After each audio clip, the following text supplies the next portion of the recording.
The conference will assess progress in key international financing frameworks, such as the Monterrey Consensus, Doha Declaration, and the Addis Ababa Agenda, which have guided global financing for the past decades.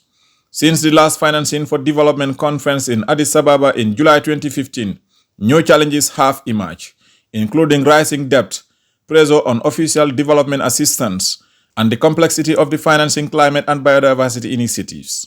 In welcoming the delegates, the President of the Government of Spain, Pedro Sanchez, revealed that the FFD4 aspire to build a renewed global financing framework that will unlock greater volumes of capital at a lower cost, building on previous financing agreements. The draft outcome of the conference, he added, calls for action to deliver an impact-focused SDG investment, push and to reform the international financing architecture to enable the transformative change the world urgently needs. The Secretary General of the United Nations, Antonio Guterres, urged developing countries to mobilize domestic resources and call for an increase in the representation and active participation of developing countries in the institutions of the global financial architecture. Unlocking these investments requires strengthening tax systems and tackling illicit financial flows and tax evasion, and helping developing countries dedicate a greater share of their tax revenue to the systems people need. The Seville commitment call on developed countries to double their aid dedicated to domestic resources mobilizations to support this. Multilateral and national development banks must unite to finance major investments. And this includes tripling the lending capacity of multilateral development banks and rechanneling special drawing rights that can unlock lending capacity and help developing countries boost investments. FFD4 presents an opportunity to develop an integrated approach, aligning financing for development, climate, and nature. The outcome would shape a financial system to direct resources to where they are most needed, thus advancing progress towards a sustainable and equitable future. Delivering the Gambia's national statement on behalf of President Adama Barrow, the Vice President, His Excellency Mohammed B.S. Jallow, described the conference as timely as it seeks to address new and emerging issues and the urgent need to fully achieve the Sustainable Development Goals and support reforms of the international financial architecture.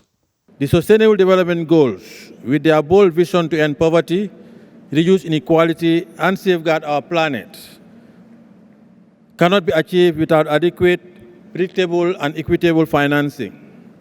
Yet, across the developing world, including the Gambia, we face tightening fiscal space, limited access to conventional financing, rising debt burdens, and a global financial architecture that too often fails the most vulnerable. Despite these constraints, the Gambia has made significant strides. We have undertaken comprehensive reforms to mobilize domestic resources, digitalize revenue systems, improve public finance management, and strengthen budget transparency. Our tax base has expanded, leakages have been reduced, and expenditure is being directed towards priority areas such as health, education, food security, and poverty reduction, all critical and indispensable to achieving the noble goals of the SDGs and their target ambitions. VP Jallow added that the FFD4 will assess progress made in the implementation of the Monterrey Consensus, the Doha Declaration, and the Addis Ababa Action Agenda.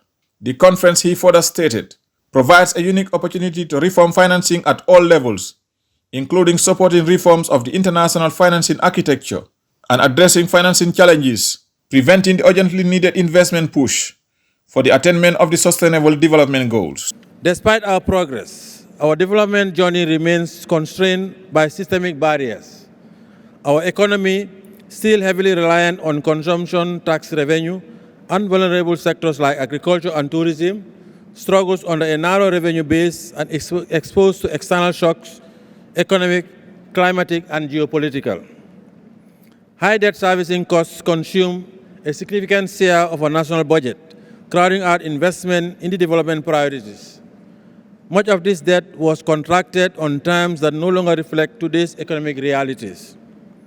Without a fair and inclusive global debt architecture that offers timely, comprehensive relief and supports long-term development. Countries like the Gambia will remain trapped in a cycle of borrowing to survive rather than to invest to thrive. We strongly support mechanisms such as debt for development and debt for climate swaps. These are not just technical solutions, they are presumed on justice and humanitarian principles. They allow us to redirect resources from repayments to real investment in our people and our planet. Throughout the week, leaders from governments, along with international and regional organizations, financial and trade institutions, business, civil society, and the UN system will unite at the highest levels to foster stronger international cooperation.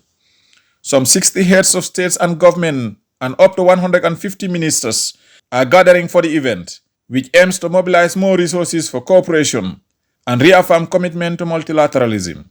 Reporting for GRTS News from Seville, the Kingdom of Spain, I am Omar P. Jallow.